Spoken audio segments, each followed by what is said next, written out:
Anacostia Community Museum. And this is the fourth in our series called Knowing Our Past, Creating Our Future.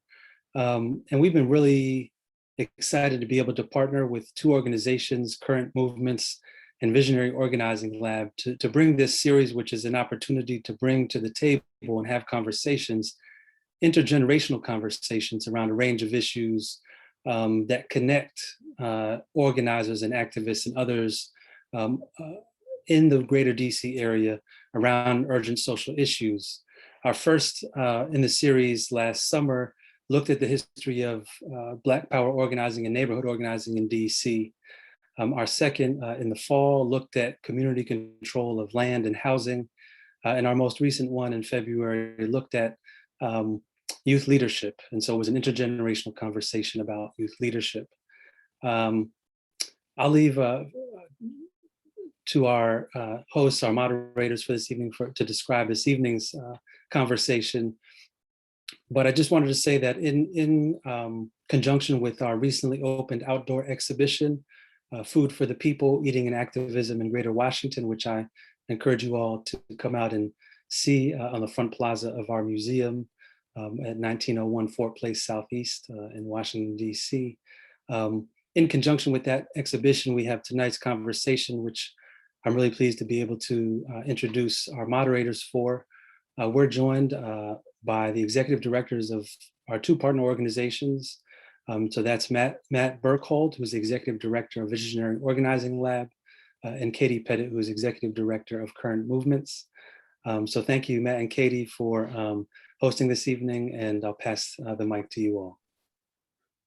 Thank you, Samir, for that very thorough series introduction. I just want to add a little bit about the goals of why we've done this series and partnered with the Anacostia Community Museum. And then Katie will tell y'all a little bit about what we're gonna do tonight. And you know, Katie and I met at an event that Current Movements did, a film festival they did a few years ago. And I had recently moved here from New York City, and I've been in and around social movements for almost 2 decades now. And I've just been told to speak louder, so forgive me, y'all.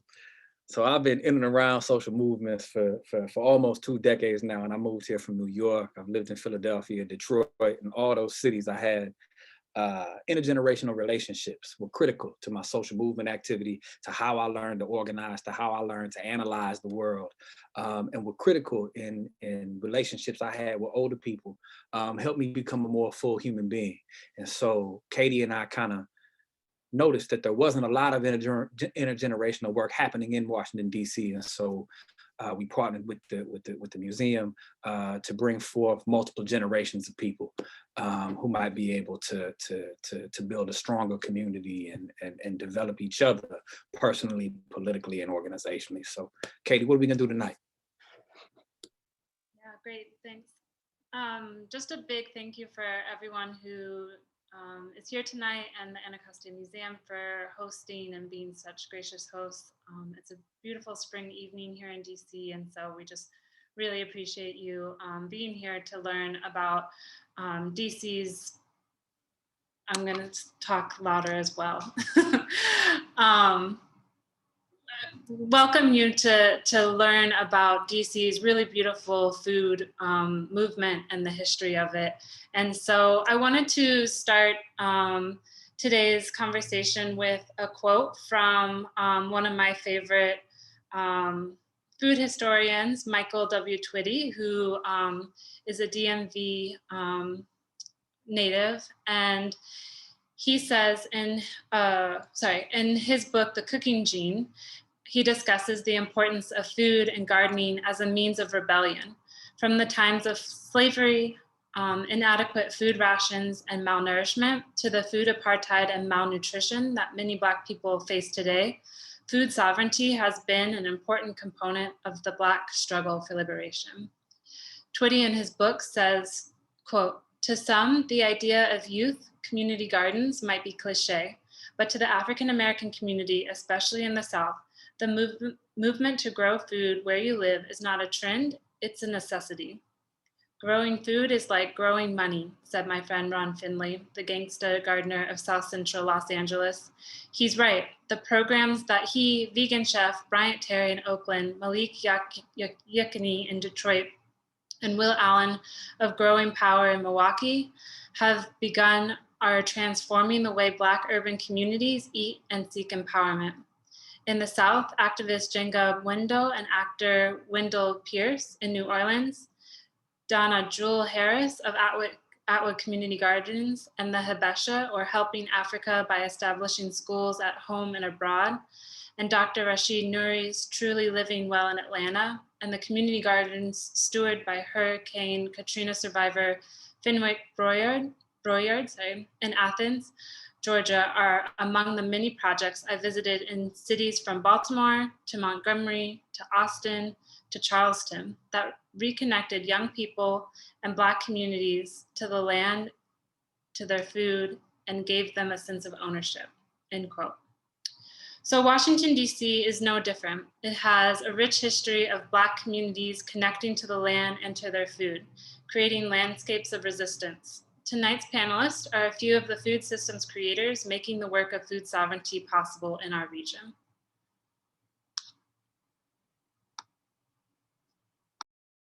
Clearly, this is my first Zoom conversation. I can't seem to unmute myself. Joelle Robinson grew up in Suitland, Maryland, and is a current Washington, D.C. Ward 7 resident.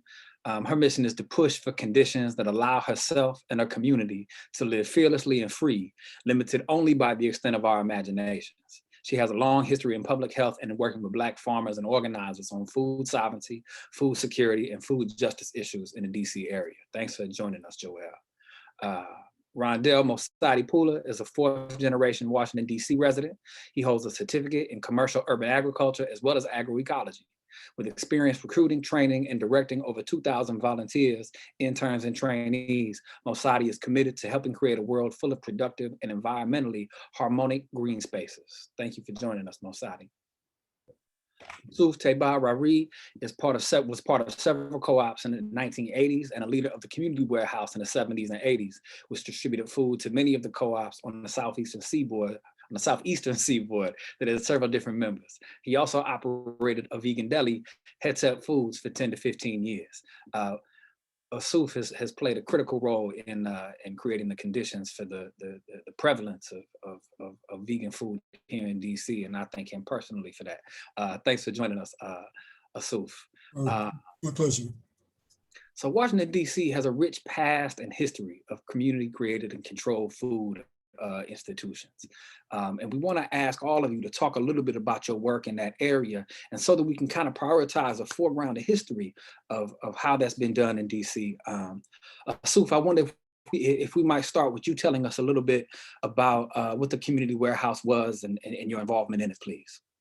Well, the community warehouse was a collective of about 9 members that operated this warehouse that distributed primarily vegan foods, but also cheese, no meats, but in bulk quantities to co-ops, primarily in DC, mid-Atlantic area of the country, West Virginia, as far north as Delaware. So we would, with our own grist mill, where we would grind flour, put in 50-pound bags, also distribute freshly ground whole grain flours.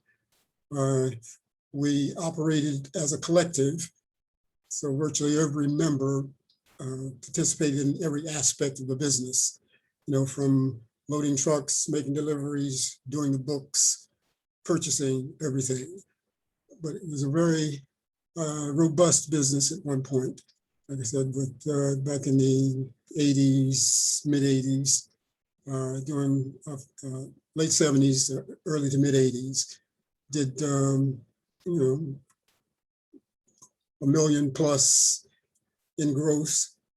And so we were really in the vanguard of the movement to bring the whole cooperative aspect to many of the businesses in DC. There was a group of about, say,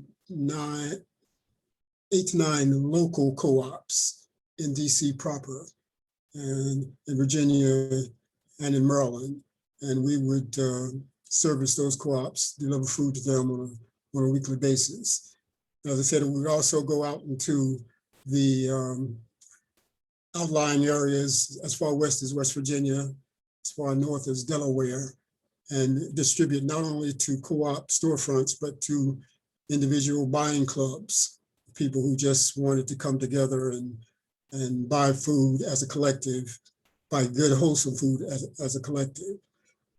And so that was pretty much the inception of it and the purpose that it served. Subsequent to that, when I left there, the co-op, the community warehouse was also involved in starting co-ops. So we sort of provided seed money for some co-ops and provided materials, stock to start co-ops as well.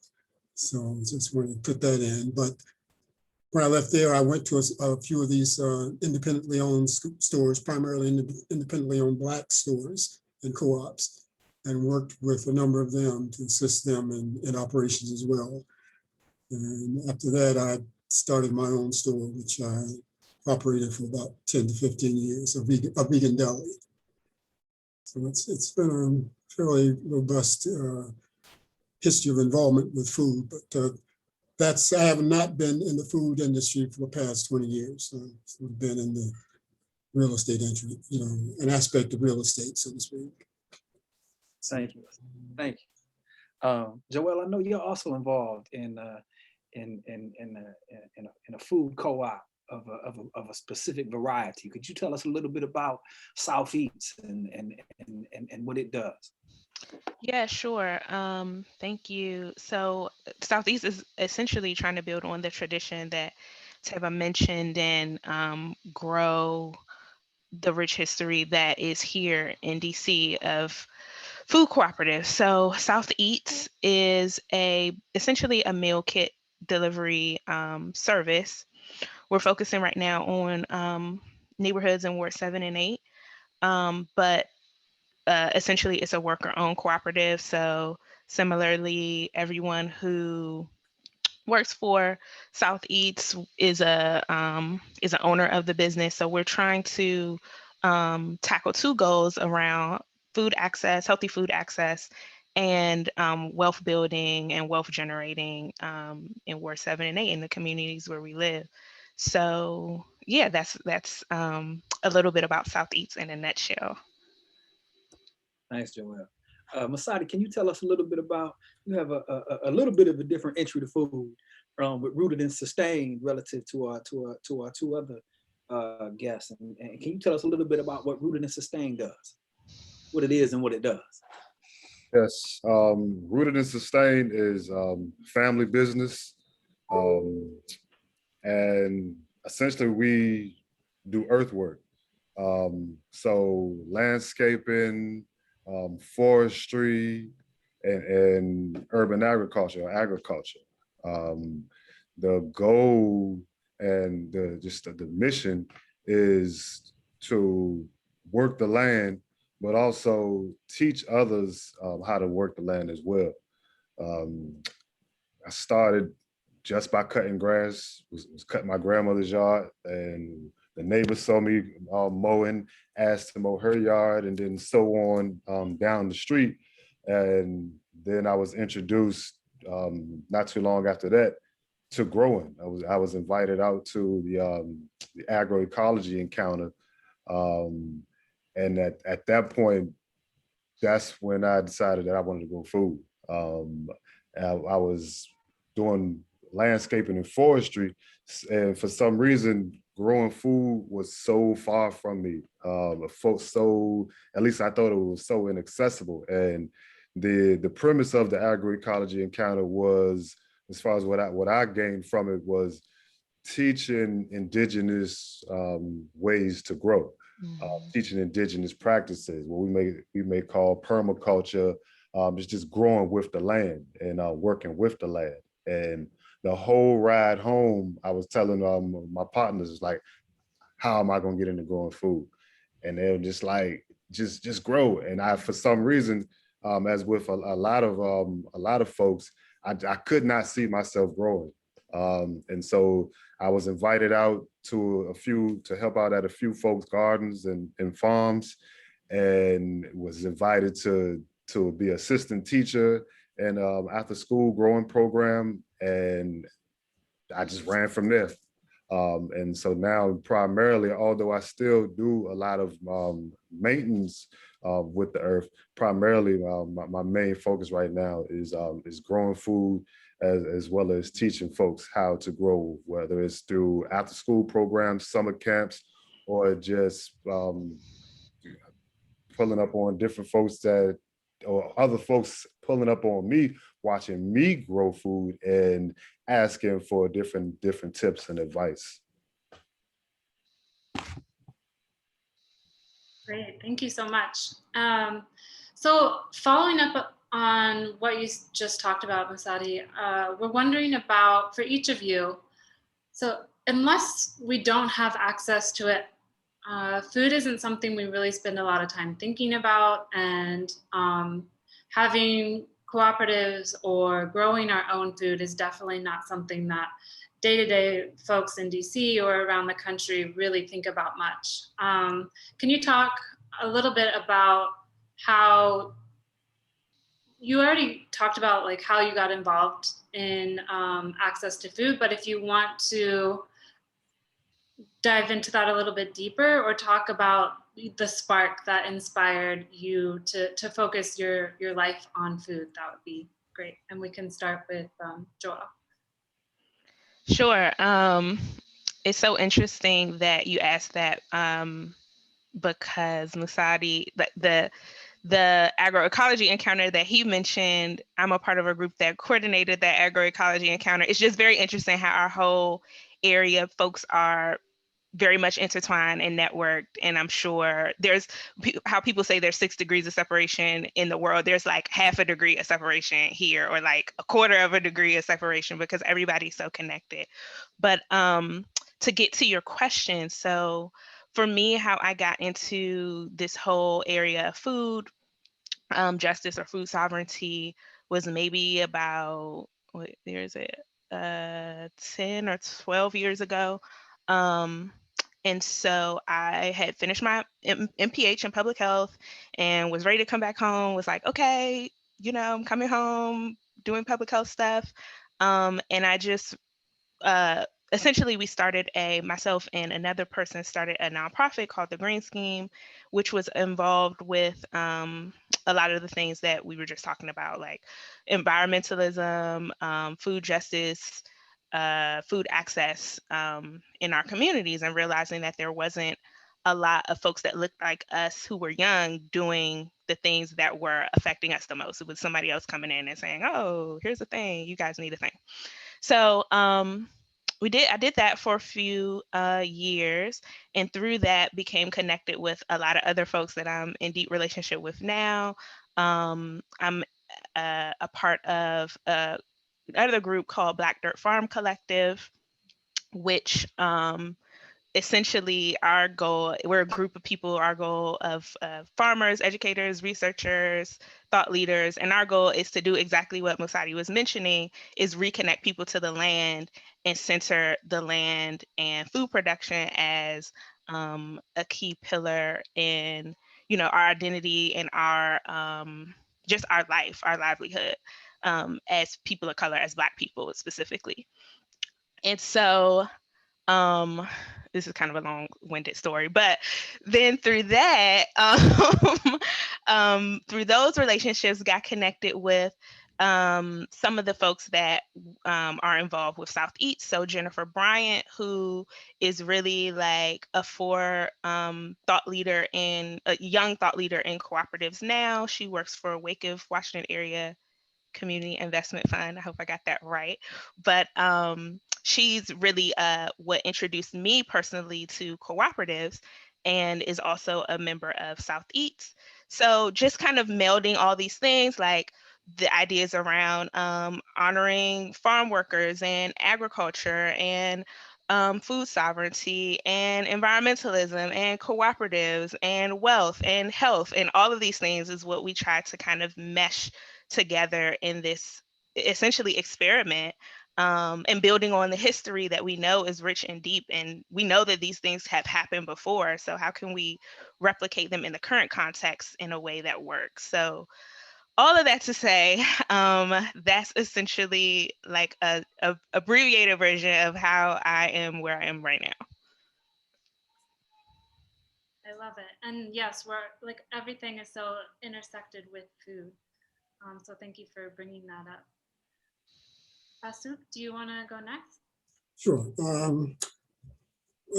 Essentially, it started with what was basically an examination of everything, and coming to the realization that so many things were so out of order. Looking at how family members were being affected, with chronic illnesses almost routinely and just almost to the minute, come up with when one might expect one to be victimized by something, heart disease, diabetes, whatever. So I started to, and many other people have done the same thing, started to just examine some of the cultural dynamics in play and started to question them. Some of the traditional behavior patterns that have been established, particularly in the Black community over generations, primarily diet, and so I started to, and then I started, reading and investigating the whole biological, just as much science as I could to sort of correlate what is indeed a sensible diet. I read people, of course, like Dick Gregory and a number of other authors who sort of sparked an interest in really making a 180 change. So I did. Just stopped eating some things, stopped entertaining certain habits that just did not make sense to me when I really examined it, like smoking, drinking, all that. And noticed that there was a substantial change in my behavior and my thought patterns. So my interests changed, my circles of influence changed, everything changed, but there was a sense of evolving to another level of awareness while not debasing anyone who was involved in my growth to this point. These were all family, of course, I loved all of them. But I recognized that something was severely wrong, that we were on a death track as opposed to a track of revelation and growth. And so I made changes, I developed interests. I think that's what sort of guided me to the community warehouse, where there was this awareness about quote unquote food sovereignty, lack of a better term, and the evolution of change in terms of the primary dietary regimen of all people, particularly the Black community was sort of like at there was just a dearth of information seeping into the Black community about making severe changes in diet. It was almost sacrilegious. You don't eat chicken, what? So investing time and research and just energy into making that change led me to other realizations and other growth patterns. It's interesting that Brother Mosadi was talking about the whole earth, dirt, just putting all that into play. The farmers are a critical element in getting us out of this mess. There's got to be really a serious paradigm shift away from this whole method of farming with all kinds of poisons and reestablishing, a real healthy soil. We're essentially killing ourselves with all this Roundup and all this stuff that's been thrown on the planet wholesale. So it's that kind of spark that was kindled that has sort of, led me on this journey. Beautiful, thank you. Mosadi? Yes. So I guess to pick up where we all kind of left off, my story into food is what they both have been saying. I was invited out to the agroecology encounter, and prior to that, I was, like I said, landscaping and planting trees. And a big phrase that I had heard up until then was environmental justice or environmental injustice. So meeting folks, like I said, who grow food, meeting a lot of folks who are being exploited, who are farmers who have been and are being still exploited, I guess by the mainstream food industry, as well as meeting folks who have and possess and showed me and others that we possess a connection with the land, a spiritual connection with the land. That changed my whole thought. That planted a seed in me that, like I said, on the ride home was, how do I grow food? How can I get in? How can I be a farmer? How can I grow? And for me, it was so easy because at that time I was still, I believe I was still living in over in Ward 7.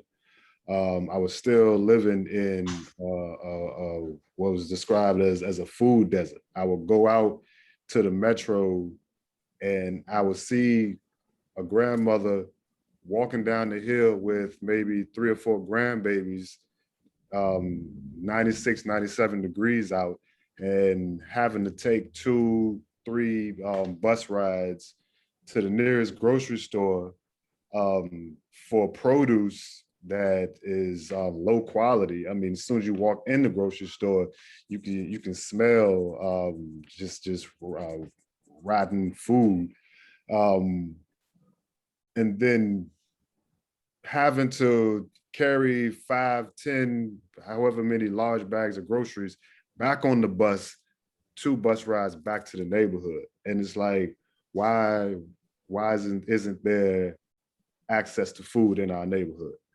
And even larger, even better question, we have this land out here, we have space, folks who do have yards, as well as we have access to a city park, 1.5 miles long. Like, why aren't we growing food out here? I sit and hear stories from elders about the victory gardens. I visited other states where there's rural farming, and it's like, it's not rocket science for them to just grow food where there's land. I hear people who talk about, elders who talk about, they remember nut trees in the neighborhood where now it's just open lawn, and how somebody decided that the nut trees were a nuisance in some type of way, and so decided to cut them down, fruit and nut trees. And also my health. At a young age, I had hypertension, and so had to make a decision on what to eat and what not to eat, what to stop eating, as well as family health, as well as folks who just, hope they can scramble up a couple of dollars to get any food, not even just healthy food. And so at that moment, I was like, okay, how can I bring more food to my neighbors? So, okay, maybe I'll convince a few of my landscaping clients to let me put a small 4x4 foot garden in their yard. And even with doing that, that still wasn't enough because the disconnect from the land was so great. I would have clients and I would tell them, I was like, yeah, you got a bunch of tomatoes in your yard, on your vine. And they're like, oh, okay, yeah, just leave it on the porch. That came from the dirt. I'm gonna still go to the store. Like, you can have it. So just realizing that it was a lot, our relationship with the land is our relationship with food was a lot more vast than what I thought it was. I thought if I build it, folks can be happy. And so I'm learning that, I learned that that educational piece had to be included. And also myself, I just be hungry. And so it's like, how can I eat as much as I would like to eat? So all of these different things, family members, watching family members talk about their health, and knowing through my own experience and through books that their health is in the state that it is because of what they're eating. And trying to convince family, or at least talking during the different holidays where we gathering over big meals, and it's a huge ham and, you know, just different foods that at least I feel, and I know for my body that it has an adverse effect to my health, trying to talk them into eating healthy, as well as watching family members throughout the years change how they eat, and notice how their health becomes a lot better. So it's just all of these different pieces in this one pot of, I have to grow food and I have to do my best to teach and explain to other folks why it's important to eat healthy as well as grow your own food. But also watching documentaries on where we're getting our seeds from, documentaries on where these chemical pesticides and herbicides, what they do and the effect that they have on our body. It's all of these different things floating in my head. And like I say, it comes down to, I gotta grow, I gotta teach people how to grow. Thanks, Mosadi. Thanks, y'all. Those are I really just want to appreciate y'all sharing your personal journeys with food and like that, because our stories are important. And I know that I started to eat better when folks around me who ate better began to tell me about their journey with food. So I want to thank y'all for that. The other thing I hear all y'all talking about health. And I heard some of y'all critique the industrial capitalist food system. But I also know that rooted and sustained as a family business. Mosadi, that was I think the first thing that came out your mouth describing it. Ausu-f and Joelle, y'all have both been involved in co-ops, which leads me to, y'all are also making a economic statement with those choices. And so I wonder if we could start with Joelle, because she shared that she was new to the co-op game. And I wonder if Joelle and then Ausu-f, if y'all might talk about why your food work took the path of co-ops. I think I would love if y'all share some of that with us, and then Mosadi, if you might follow up with why the family business aspect is important relative to food. Yeah, sure. Thank you for that question. So, I guess essentially how I landed in taking this path, or where I am now of trying to do cooperative work, is, as I mentioned, my first, I guess, official entry into this work was in the nonprofit sector. And so, not to down or badmouth anything about nonprofits, but there's also the nonprofit industrial complex, which perpetuates in some ways, this idea of like philanthropy is going to come in and like fix everything. But we know, if you've worked in nonprofits, it's not going to work because they're going to give you a little bit of money. It's just kind of sometimes problematic. But sometimes it works for certain things, and sometimes it doesn't work for other things. So had that experience with that, and was able to kind of witness and work firsthand through that nonprofit experience, and then just witnessing other ways in which funds and power flows through nonprofits. And then I guess the other model is the more traditional kind of corporate model, or traditional ownership model, where there's a few people. It's more of a hierarchy, right? So there's a few people at the top who make decisions. The power and the funds and profits usually flow through the people at the top of the organization, and everyone else, it kind of like trickles down, or they don't have as much say or opportunity to work. And that's how most companies that people work for now are. If you work at McDonald's, you're making minimum wage or whatever, wherever, and the CEO is making $1 million or millions of dollars.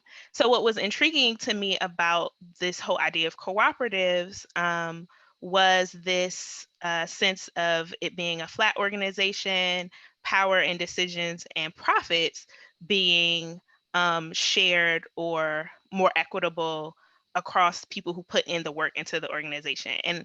And another thing that I mentioned when I was talking about my food journey earlier was this idea of community, right? So everybody is in one way or another connected. So if I'm saying, or if I'm coming to this work and saying, okay, I'm doing this out of a love for my community or my people, and I'm trying to build with these people, then how can I take the position of, oh, well, I'm going to hoard the profits or only make decisions alone or with a small group of people? That's not, if you're in community organizing, that that's not the most effective way to organize or the most effective way to get things done. It might take longer to get the things done, but if you truly want to make a difference or have some type of behavior change or social change, there's the quote, like, nothing can be done for me without me, or something like that. I probably messed it up, but you know the gist.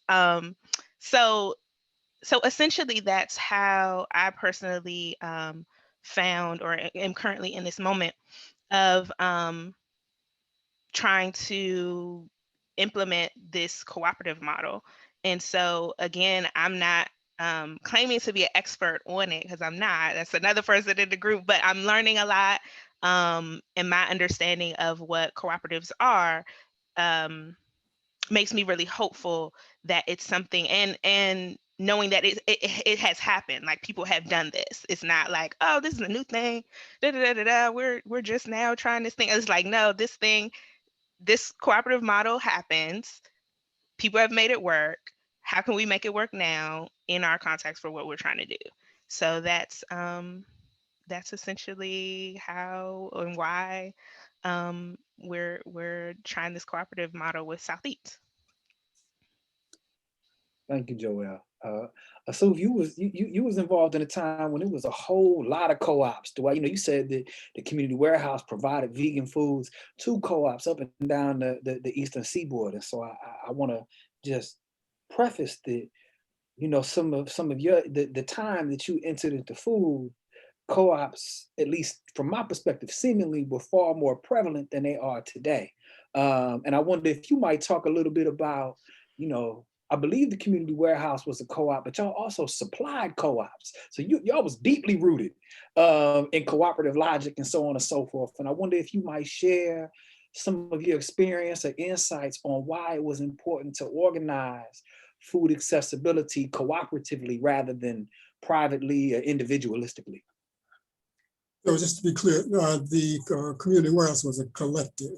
Got it. Thank you. Thank you. Slightly different from a co-op.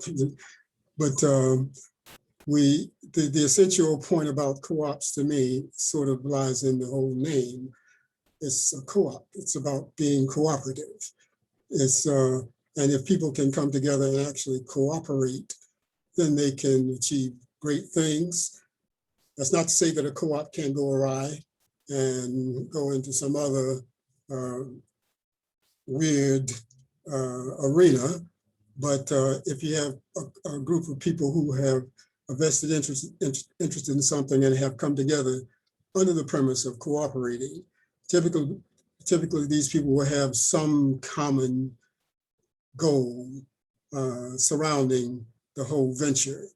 So, and usually that, if people stay focused on that, then they can sustain themselves through the inevitable crisis that will come. But the cooperative concept allows for people to come together to work, to entertain all vestiges of the business, to learn and to grow and to funnel the, I won't say the lion's share, but a significant amount of the profit back into the business, as opposed to pocketing it and running to someplace else. So that cooperative concept versus the corporate concept is like, it's worlds apart. Right now, this society is neck deep into this whole cooperative, you against me, dog eat dog, zero-sum game that sort of puts everybody, eventually it just kills the whole effort, and it skews the purpose of the genuine purpose of the venture, unless, and unfortunately, primarily with corporate America, it is to make as much money as you can. Co-ops, on the other hand, that's not the prime directive. You're coming together to cooperate to provide a service or to generate a particular product, to provide to the community. So in that sense, it's just inherently more, quote unquote, human, to delve into a cooperative venture as opposed to one of a corporate type of model, which seems to take no prisoners in terms of what can be slaughtered on that path, so you end up just killing everything, which is essentially seems to be the path we're on here. Everything is just being destroyed. The land, particularly the land, I mean, it's almost devoid of any nutrients. Microbes are just devastated. So even, unfortunately, those places that are not considered to be food deserts are getting food that is far from nutritious. It's just substance. It's not typically food that really feeds the body the nutrition that it needs. So there's an absolute need for there to be a change in that whole concept of, okay, let's rape the land, rape the soil, and get everything we can out of it. Forget about what we leave behind. It's a very, very, very serious problem that could potentially lead to the extinction of man, quite frankly. Not to be hyperbolic, but it is that serious. Yeah. Thank you, Ausu-f. Ausu-f, the stakes are indeed as high as you named them to be.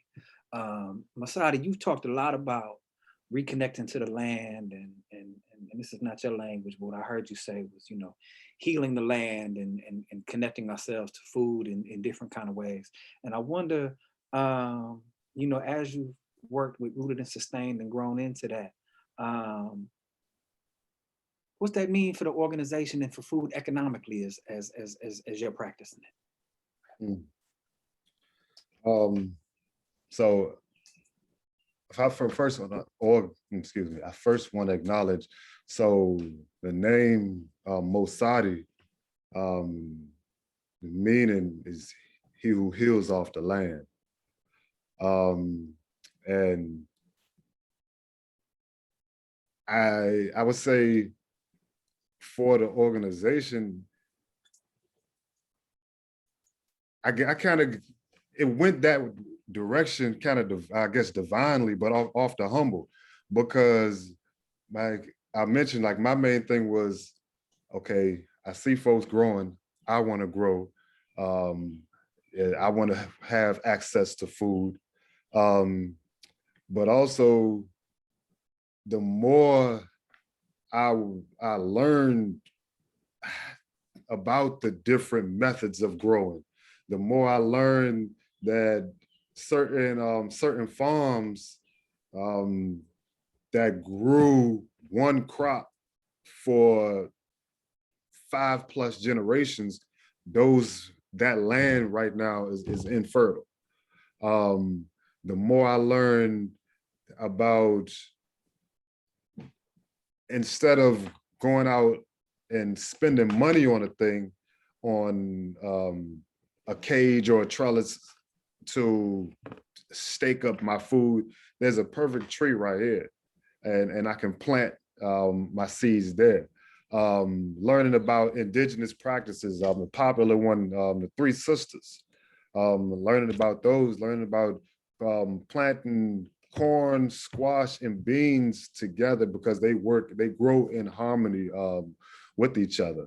And you know, just as I'm growing in my business, as we're growing, it was just natural to work with other folks. It's natural because I saw as a baby, I guess I might have been, my granddad owned a construction company, and it was essentially a family business. And then me meeting elders now, and they find out that Mr. Woody is my granddad, and they're like, oh, well, he gave me my first job.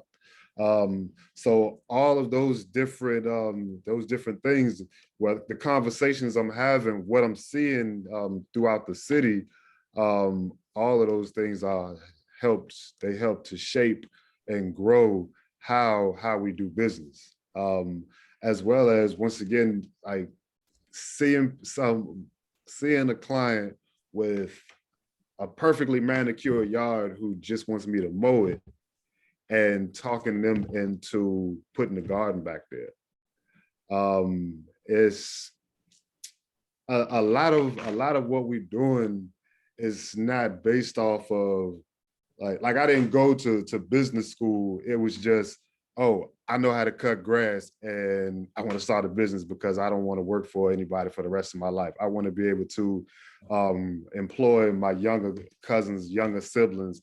I want to be able to employ folks that I see in the neighborhood, or offer folks another opportunity or additional opportunity to not only learn about food, growing food, but also generating income. So, you know, it's as simple as me waking up one day, going out to the land, and then an idea being downloaded through, you know, the many of people that's around me. And so, yeah, it just kind of happens that way. I mean, it wasn't a plan or anything. It was, and I will always shout out the folks who I met along the way and who watch me and say, hey, try it this way. Or folks that I meet from other countries, and they share different methods of growing and different ways that their community continues to grow and work collectively. Thank you, Mosadi. Thank you. Part of our goal with this is hopefully to you know, inspire folks to get involved in food work in whatever way, is the kind of righteous food work that y'all are all describing. And you know, and you know, I've been around. I ain't never grown too much, but a handful of root vegetables. So you know, I don't know much about that, but I know that getting involved in activities like this, and healing processes, and creating new food systems, or just more access to food, is challenging. You know, it's invigorating and challenging. And if we ask new folks to get involved, I feel it's my responsibility to, you know, to to provide hope, but not provide a rosy picture. And so I wonder if y'all might be willing to share a little bit about some of the challenges that you've encountered on your, your food access or food sovereignty journey, and how it was, that you've navigated those challenges, as well as if you have any thoughts on how folks might get involved with your organization or other work, please feel free to share those as well. And let's start with let's start with Ausu-f this time. We put him in the middle a whole bunch of times, so let's start with Ausu-f this time. Yeah, I mean, the challenges are pretty much the same challenges. People are pretty much people. And if you can learn how to deal with personalities and how not to get egotistical, how to remain humble and receptive to others, to listen to each other, and to just be willing to move, be willing to put what potentially might seem to be your own personal interests aside for what might be a clearer, a better approach that someone else puts forth. And then the entire group moves forward. So there's no getting beyond the whole concept that, these are people who are interacting on various levels, people who have different issues, you're dealing with different challenges. So how to navigate through a business while you're also navigating through your family requires certain skills. Unfortunately, many times we're not taught in growing up or even being quote unquote educated how to effectively interact with someone else and to grow from what might appear to be a challenge. So if you can adapt and understand that each and every challenge is just an opportunity for growth, and then you can virtually move through anything, and any and everything will become a step forward. So that to me would be one of the most valuable skills that you can have, not only in working through a cooperative, but working through life. So. Thank you. Mosadi, you talked about a few challenges earlier. I think about, the woman who said, you can keep the tomatoes, I'm going to the store. But I wonder if you might talk about some additional challenges you've encountered in the food work and how you've navigated. I guess I'll speak on two. For me, challenge of self, me getting in my own way, me expanding my mind or decolonizing my mind, me being able to go, I'm going to go to the grocery store in Georgetown because it has better food. And somebody mentioned earlier that although that food may look better than the grocery store down the street on Minnesota Avenue, is it organic? What type of sprays and things have been used on that? So just me expanding my own mind and changing my own mindset, but also as a grower, and one of the things I'm dealing with now is the challenges with the environment and working with the environment, working with the fact that I've noticed the last 3 years is 40 degree, maybe upper 30-degree temperatures in May. And I can't put out the crops that should be going out on May 1st. I can't put those out without making sure they covered up until May 15th. So a few years ago, where it rained for it seemed like it rained for like 3 weeks straight, and lost a bunch of different crops. My end of the year yield was a lot lower than previous years. And so, but then that still comes back to me being in my own way of like realizing that, okay, I have to work with the environment. I have to work with nature. I have to, as soon as I see a thing getting ready to happen with the weather, preparing versus just blaming, oh, the weather changed or it's global warming. And so a lot of our challenges, and I speak for myself, like I say, a lot of my challenges have been with my own self, changing my mind and how I work. And I worked in the nonprofit world for a while, and just changing, I'm going to be able to help this, or I'm going to be able to do that, and just just getting out my own way. That would be a challenge for that, I would say. Thank you, Mosadi. I appreciate you sharing that. A very personal story. Thank you. I want to ask folks before we get to Joelle. I want to ask folks, if you have questions, please paste them in the chat. And Katie has 2 more questions for our wonderful panelists. And after we get through that, we'll turn to the questions from you wonderful people who have attended. And so, Joelle, I wonder if you might talk about, some of the challenges you've encountered and how you've navigated them, gotten through them, and any insight you have, advice you have on how folks might get involved in food work. Yeah, I just want to echo some of the things that were already said. I think one of the main challenges is people knowing how to deal with conflict. Conflict happens, it's a part of life, but we often aren't taught how to deal with conflict. It's like, oh, I'm mad, you're mad, we're mad. Let's blow the whole thing up.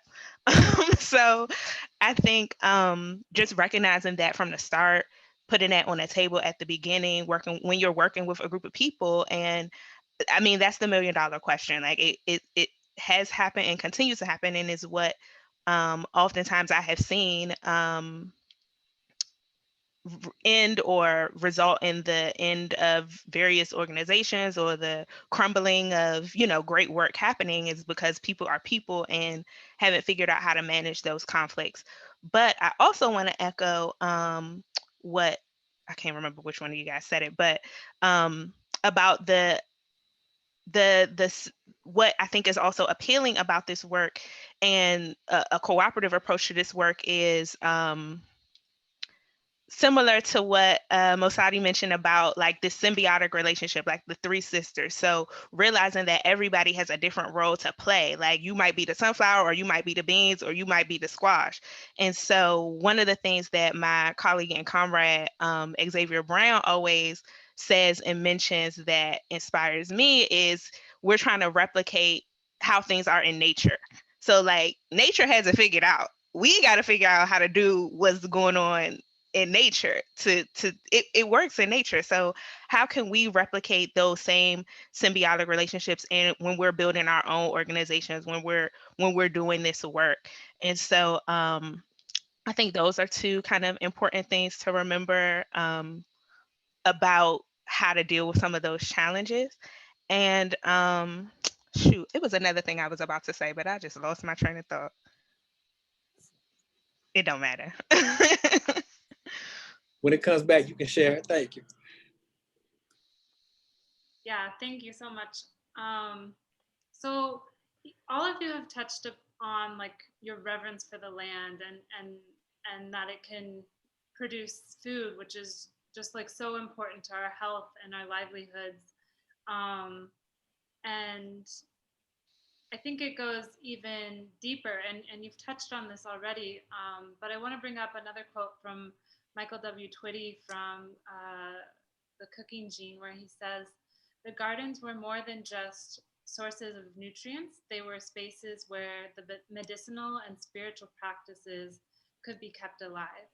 And I'm wondering if each of you can talk about how this work has transformed you, and maybe through a medicinal or a spiritual or any way that you want to touch on, what has transformed as you've gotten deeper into food access and food sovereignty? And we can start with you, Mosadi. Oh man, I have a few stories, examples. I'll say I will start with one. I was out managing like a 1/4 acre garden farm, and it might have been about 98 degrees out. And it was actually a day I was fasting too, so that was kind of serious. But I looked down the road and I'm just seeing people, visioning people working the land, babies, women, men, look down the other road. And I'm like, okay, it's kind of hot outside. But I'm also fairly spiritually in tune, and so I know what this is that I'm seeing. And that gave me extra strength to keep on going. There would be days where I'm out and I would start out kind of stressed and take my shoes off, put my actually bare feet in the soil, and halfway through my day, like I done forgot about anything I had, any type of troubles I had, I was thinking about, any type of stress, completely forgot about all of those things. Working with students, and one student, he's active, he's extremely active, and so this particular day, I said, well, we're not going to use gloves, we're going to put our hands in the soil. And he looks at me, he has his hands down in the soil up to his wrist, and he looks at me and says, Mr. Mosadi, why did you have me doing this? I don't feel like jumping around. I don't feel like running around. And by this time, you know, this was maybe about a year ago. So I've been growing for about 7 years at that point. I know what he's experiencing. I know what's happening in the connection that he's experiencing with the soil, with the earth. And it's just so many different stories like that I have, different experiences that I have personally, and that I have other people come up to me and tell me about. One client, she used to tell me, cut everything except don't mess with my flower bed, because what she said, I have bipolar, I suffer from bipolar, and that helps me. Even sitting with Native American elders, and they're telling me the experience that they have had as a child. Watching my one elder lay out in the ground and his wife pull up, and she's like, the doctor told you not to be outside barefooted, laying on this ground, get up. And he's like, I can't help it. This is my life. So, you know, all of those different experiences and different stories that I encounter pretty much daily or weekly, it lets me know that we are connected. As well as when I look at the different videos on was it earthing and grounding and different technologies like that we've been practicing them for generations, for centuries. Like we knew these things. Though this information is downloaded in us, and you know, like I tell folks when I'm teaching the class, and they're like, "Well, I don't have a green thumb," and I say, you do have a green thumb, and I'm going to help you to activate it. So it's all of those things, which is why I love, will always love working with the earth and working with people, teaching folks how to grow and maintain the earth. Thank you. Ausu-f, do you want to talk about how this work has transformed you? Sure. There's interesting what Brother Mosadi was just talking about. There's I'll call it burgeoning science, but it's been happening probably the last maybe 20 years. It's called the science of the microbiome. I'm not sure if you're familiar with it or not. But there's a body of bacteria, fungi, and other microbial organisms that are contained in our bodies.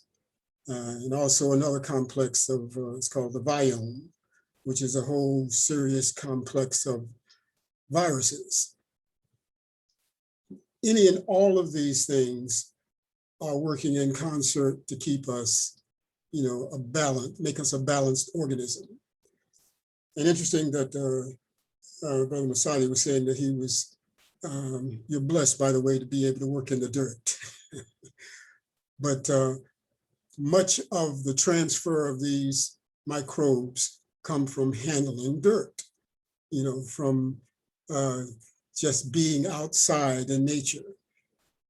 And we have sort of divorced ourselves from this sort of intimate contact with the environment, consequently removing or seriously depriving our body from having these vital organisms in our system. And it's my belief that these organisms these microbes that we populate our body with by interacting with the environment can serve to help allow us to become more attuned to the environment, more in balance with it, more appreciative of it, if you will. But unfortunately, we live in what's called a hygienic time where there's like a major assault on microbes, i.e. the current COVID situation. But any effort that's made to sort of repopulate our systems with these critical microbes that do so much, 70% of our immune system is in the gut. And we have to continually feed ourselves with these microbes, to sort of sustain maintain our balance with ourselves and nature. So this kind of realization and recognition, it's one of many blessings that at least I feel I've come to know. But so I would just encourage people to do as Brother Mosadi's doing, put your feet in the dirt. As that elder was doing, lay on your back in the soil and just sort of enjoy nature. It's more than just a blanket exercise. It's really just repopulating your system with some critical microbes that really do incredible things in our body. That's all new information to me, and I love it. And it gives me even more excuse to be in my garden. So thank you. Yeah, if you would just research the microbiome, I will. It's an incredible science. Thanks. Joelle, what's transformed you through this work? I think my transformation has occurred, probably like everyone's, has occurred over years, over many encounters, over many engagements and interactions with the various people and entities that I've mentioned or haven't mentioned, but have come across. So I think food to me is an easy entry point for everyone to get involved in a lot of the social, political, economic issues that are going on today. Like everybody eats, right? So if you can talk about, and food is so much a part of people's identity, people's culture, right? So everybody has a food story. Everybody eats food. So if you can use food as a tool to make connections with folks and learn from folks, and then have it as an entry point to get into a lot of the other realizations and consciousness raising that becomes so obvious once you start getting into these conversations, when you start talking about health and you start talking about capitalism, and it to me is a very I guess universal kind of thing. So I guess that's what's been most transformative, is that realization, like, oh, this is the beginning of the conversation. This isn't the end of this is the start point. This is point A, and we're trying to get all the way to Z, or some other character that we haven't figured out yet. But I think that's what's been, there isn't necessarily one particular moment or anecdote that I can share, but I think this realization, I think many people's realizations that have come to food, and it ultimately leads for many people to being engaged in other types of things and getting aware or increasing their knowledge and consciousness about a lot of other issues that are going on. So I think that's been my experience, and I think that that's been a lot of folks' experience. Thank you. I love that. This is the starting point, food is the starting point, and Z, or some other character we don't even know, is where we're going. Where do you hope we're going? What is kind of like your version of liberation, or Z, or this unknown character? And how do you think access to and connection with food and land can transform our communities? Yeah, that's I guess my And that would Z. be for all of y'all. Oh, sorry, I just jumped on it. I'm sorry. That would be great. Cool. Yeah, I guess my Z is like this vision of abundance, but abundance and balance, right? So we live in this narrative of like this scarcity narrative, like, oh, I gotta get this over you, or this zero-sum game, whereas I'm competing against this person for these funds over here. Like, so much of the work and the way that systems are set up is around this scarcity narrative, like, oh, there's only a limited number of resources, everybody can't have what they need. And that to me seems ridiculous. So I guess my vision is this vision of abundance. Like, everybody should be able to have what they need to live fully, to live not in a stressful situation, to be able to not have to worry about, oh, where is my food coming from, and to think about other things that are more fulfilling, to have their basic needs met. I mean, I feel like that's I feel like that's like the bare minimum, right? And to not feel like, oh, I got to compete with such and such over here to get that thing.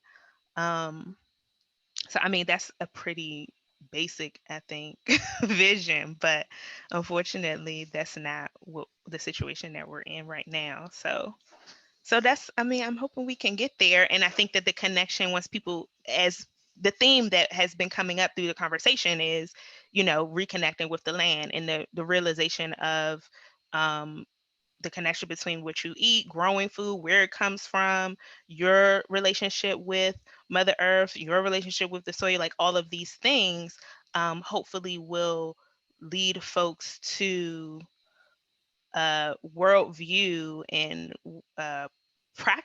life practices that are more sustainable, that are more cooperative, that kind of reconcile this abundance versus scarcity narrative. Great, thank you so much.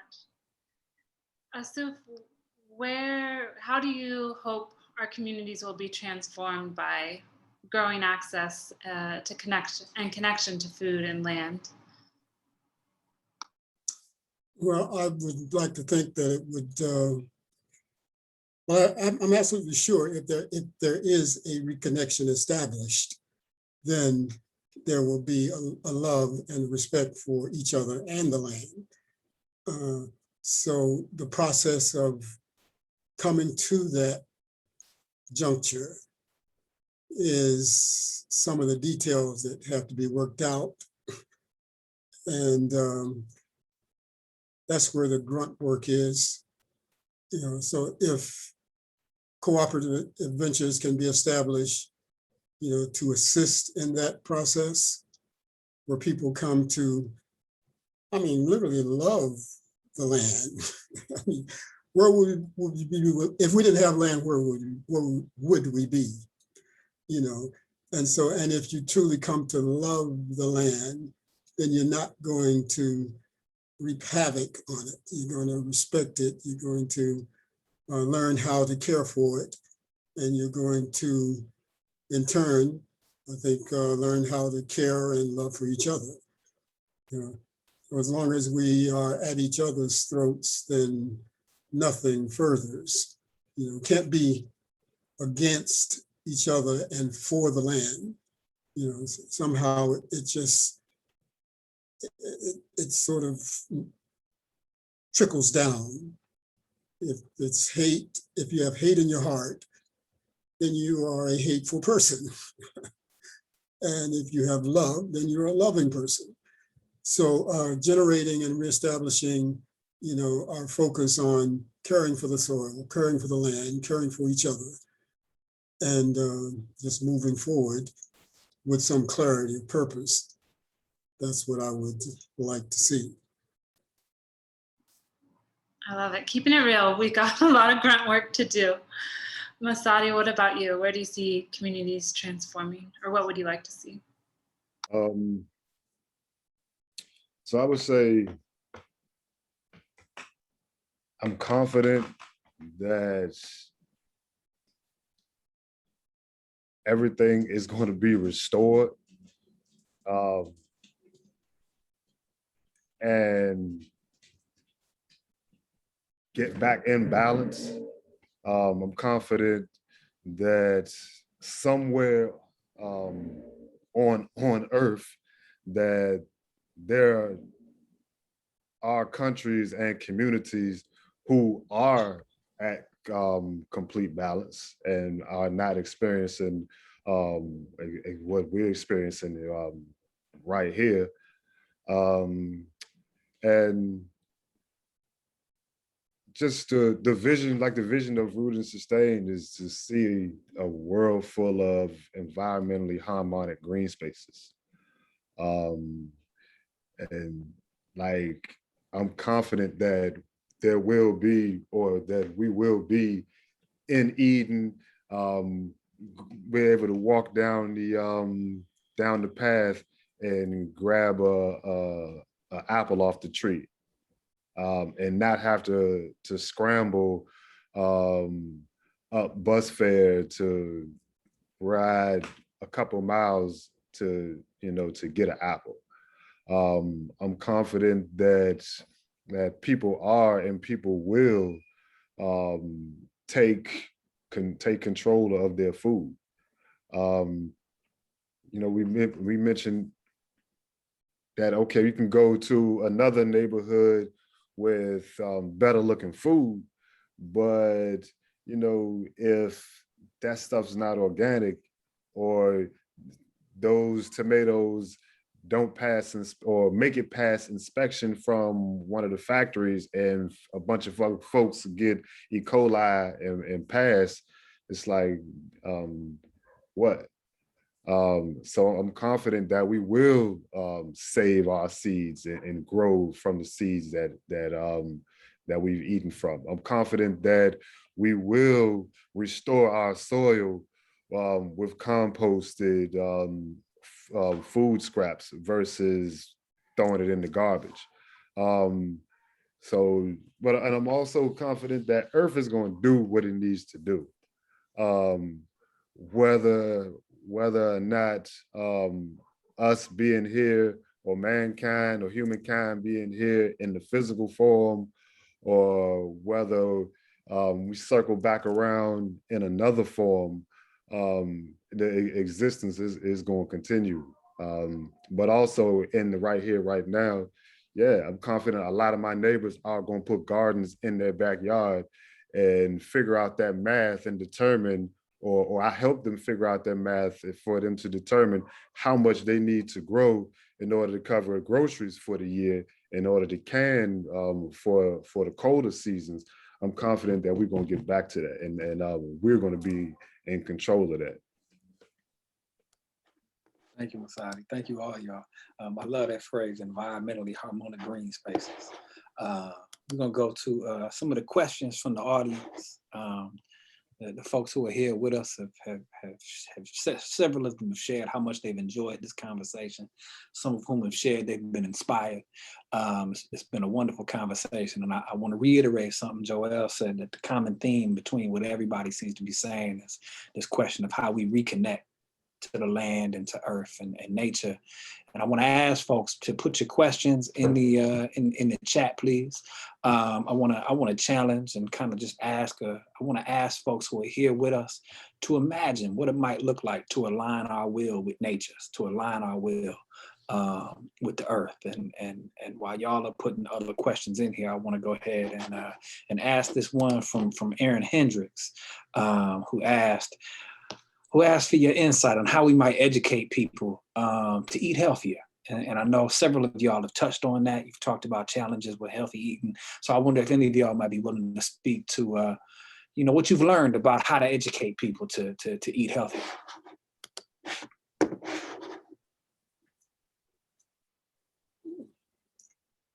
I mean, there are tons of books on the market, of course, that speak to healthy eating.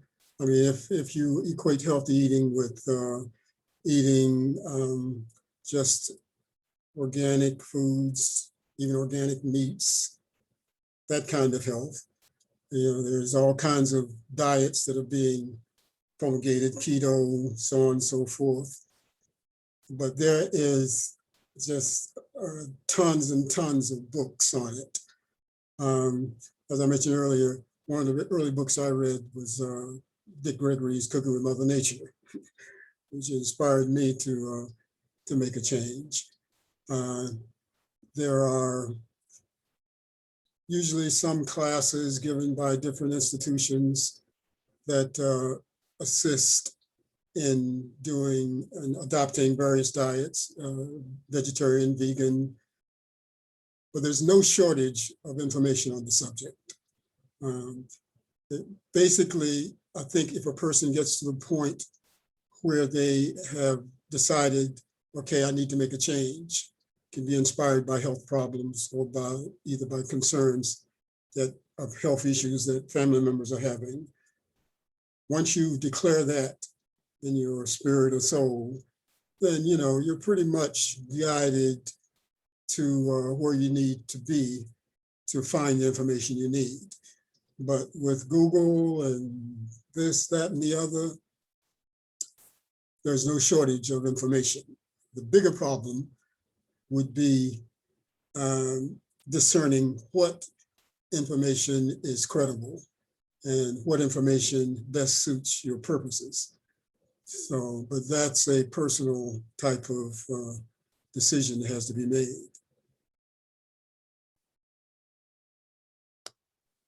Thank you. Any other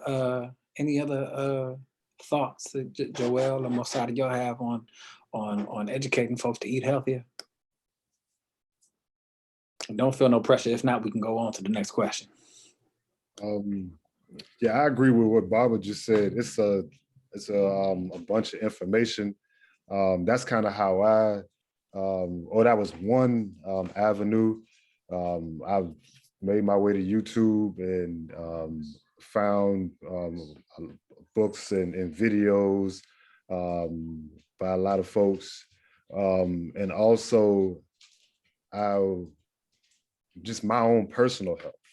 As I was young with hypertension, like as a teenager, and I didn't like the effects that the medicine was having on me. I didn't like some of the impact of some of the health impacts that the doctor was telling me that was going to occur further on down the line if I did not get my blood pressure at a good level. Then also a few years ago, I was introduced to, I'm gonna give a shout out to a holistic doctor, Dr. Amatias, and I got an allergy test, and so that also helped me to weed out certain foods, and just as well as being in the network that I'm in, I'm kind of surrounded by folks who are walking similar path. And a lot of we put our social media handles in the chat. Most of our peers, we're on a similar way. Whether it's just being vegetarian, vegan, or at least being conscious of what we're eating, and just making different and better decisions than what we were. As well as different classes. We're always posting different workshops, different classes and things that's geared, that talks about eating healthy, and just ways to do something different with our food.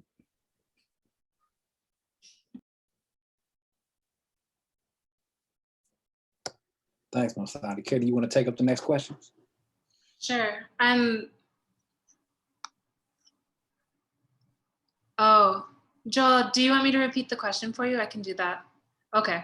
Yeah, and I love that all of your work has included not just like how you have changed and like connected to food and land yourselves, but it's also been about how can I bring community with me? How can I bring my neighbors, my family with me on this journey? And like Joelle and her cooperative Southeast, and like these meal kits where people can like get the healthy food that they need. Mosadi is working to like teach people how to grow land in grow their own food in Southeast and, you know, in DC. And Ausu-f like spending years and years like preaching the good news of vegan diets and healthy diets like in our Black communities here in DC. So yeah, just really appreciate the work that all of you are a part of. So our next question from the audience is really interesting and looks back at this last year, this really, you know, epic year to say the least. And it asks, how has this year affected each of your work? And could you share one thing that you saw as a positive long-term change regarding food justice or land justice, environmental justice, if you saw any of those things? And Joelle, we can start with you since you missed the last one. I think this last year, in some ways, has affected this work by making folks who may not have been aware before more aware of, again, like I was saying, like food is an entry point. So a lot of the social issues, the social justice issues that have been issues for forever. But also I was thinking about like myself and what was mentioned earlier about in this context of COVID, everything being virtual, and me personally, I sometimes am on Zoom like all day and not able to get outside. I like feel like I'm chained to the computer, and you know, just even though people are working from home, it's like, well, I don't personally have the opportunity to experience the benefits of being able to like be at home or be, you know, in my garden as much as I would like to, or in nature. So I think that might be also similar. Not everyone has that story, but that may be a unfortunate side effect of this current context. So I think there's, you know, of course, like with everything, pros and cons. So yeah, I think people have become more attuned to food justice issues, food sovereignty, and have had the opportunity, and different initiatives have come up, and other initiatives have become more highlighted and spotlighted, which is great. Existing organizations have, and then at the same time, people are at home more and maybe feel like even afraid to go outside. I think that's becoming less of an issue now, but it certainly is a real thing. So I think it's a twofold kind of situation. Thanks. Yeah, that I think probably everyone was like, yes, attached to the Zoom all day. And yeah, thank you all for being here tonight. I know this is 2 hours extra on Zoom, but I also hope that it inspires you to spend some more time outside wherever you can and whenever you can. Mosadi or Ausu-f, do you have thoughts on how this year has created positive long-term change regarding food justice, land justice, or environmental justice? Actually, I have difficulty in coming up with positive long-term change. I'm sure there are some, but it's just the fact that many people have been sort of hunkering down at home, not able to get out, not able to exercise, not able to freely and frequently get out and embrace the out of doors. Of course, some people do it anyway, but that to me has more of a negative effect on health.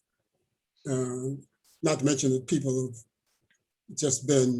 many people have been couch potatoes prior to COVID. This sort of gives legitimacy to it. But through it all, I'm sure people will bounce back. But at least there has become, I guess, more of an awareness of the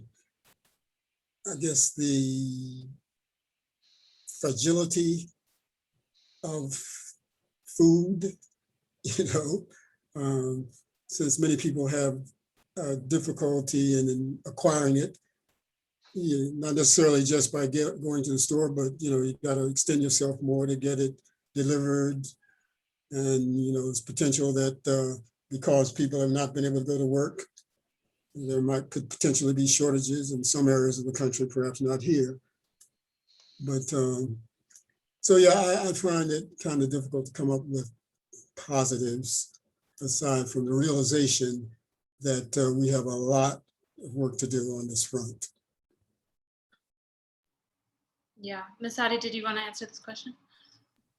Yeah. So that both of those comments are very true.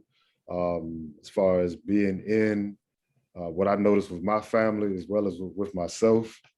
But also the one thing that I see that came out is a lot of folks wanted the information and also want gardens in their yard. That was the one thing that I noticed for us getting a lot of calls on installing gardens. And yeah, that's.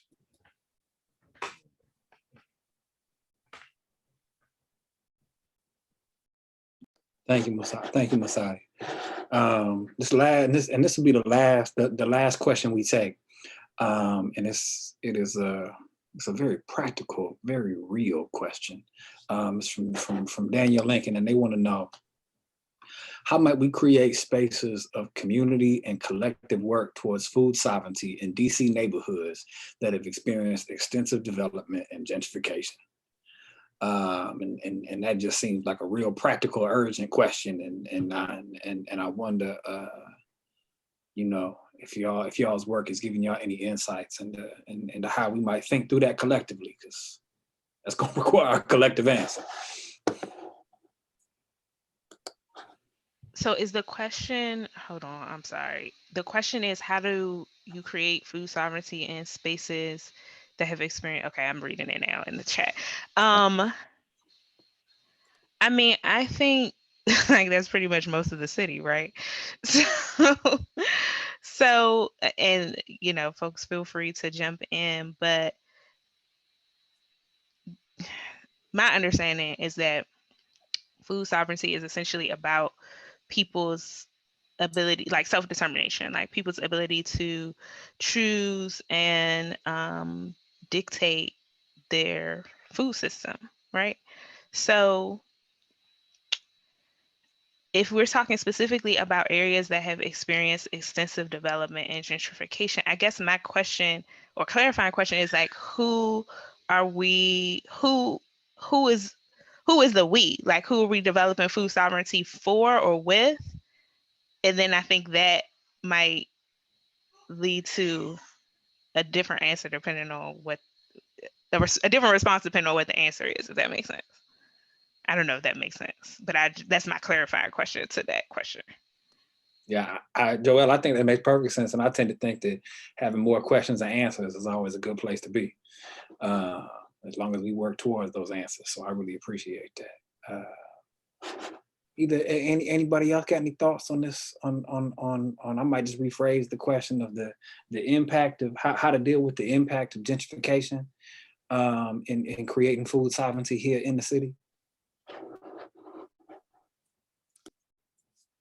I mean, obviously, we can, well, not necessarily obviously, but community gardens, people coming together to work together, as the brother stated, people putting gardens in their yards. Once there's some sort of network of people with various gardens coming together, potentially working to develop a co-op to distribute that food. Just going from there, I'm not sure if the question was about what can be done despite gentrification coming in, or what can be done in the presence of gentrification. So, for those areas that probably have not been as gentrified as others, yeah, I mean, to take the reins, to come to some realization that, okay, you have the power to produce your own food, to grow your own, to start growing it, and to develop relationships with people and move into establishing storefronts to distribute food to the community.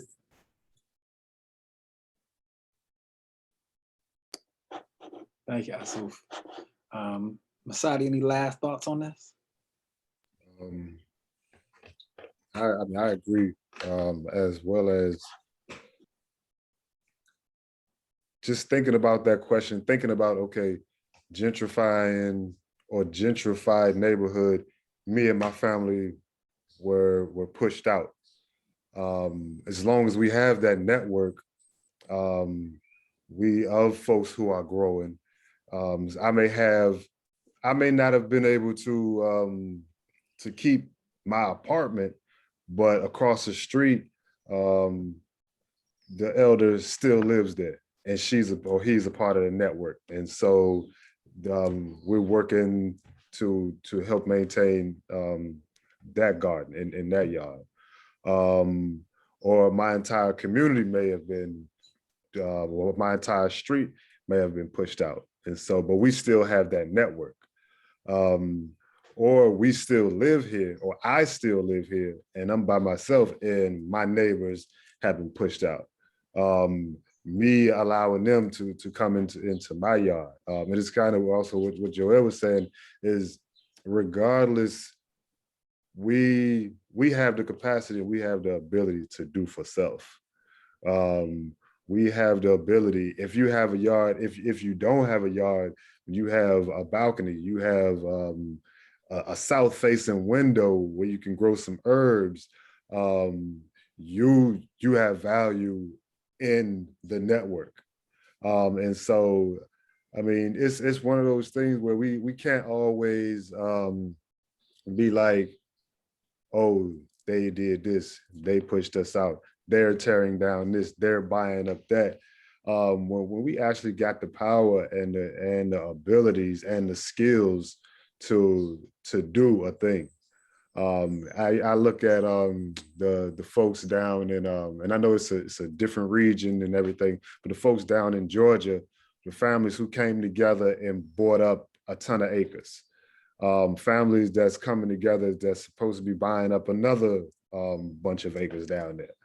I mean, we have to do what we can do and utilize the power that we have, utilize the power that we came to this earth with, instead of looking at back or feeling like we're a victim of a thing. And I know it's real.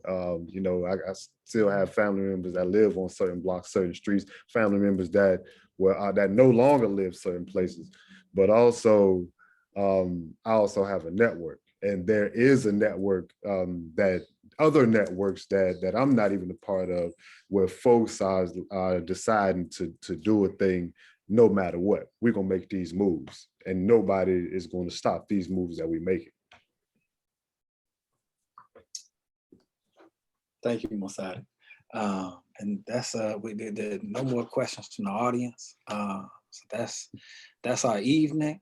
All of our participants put their social media information in the chat, so you can please feel free to follow them.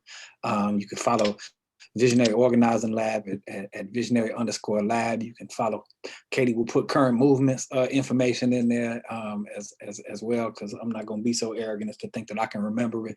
And I want to thank the panelists, Mosadi, Joelle, and excuse me, and Ausu for an incredible discussion.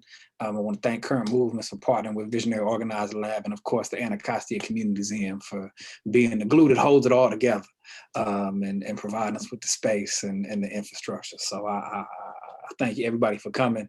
I thank the participants, and Samir, take us home, please. Yeah, thanks a lot, Matt. Just to echo what you've said, thank you to the amazing panelists who've joined us this evening, to you, Katie and Matt, for moderating this evening's conversation. And to those of you who've joined us, please stay tuned for the next installment in the Knowing Our Past, Creating Our Future series, which will be coming in a couple months. And definitely come check out our newly opened outdoor exhibition, Food for the People, Eating and Activism in Greater Washington. That'll be on view until September of 2022. And we'll have an upcoming indoor exhibition called Food for the People, Eating and Activism in Greater Washington. That will be open to the public when we reopen our museum building in the future. So with that, thank you all again for joining us. And please stay tuned, and we look forward to seeing you all, whether virtually or in person, to continue the conversation. Thanks, and have a great evening. Thanks, man. Also, shout out to Janelle Cooper for handling the technology the way she did. Janelle, forgive me for not saying that earlier, but thank you, Janelle. Absolutely. It's a team effort. Yeah. Good evening, everyone. Bye-bye. Good evening.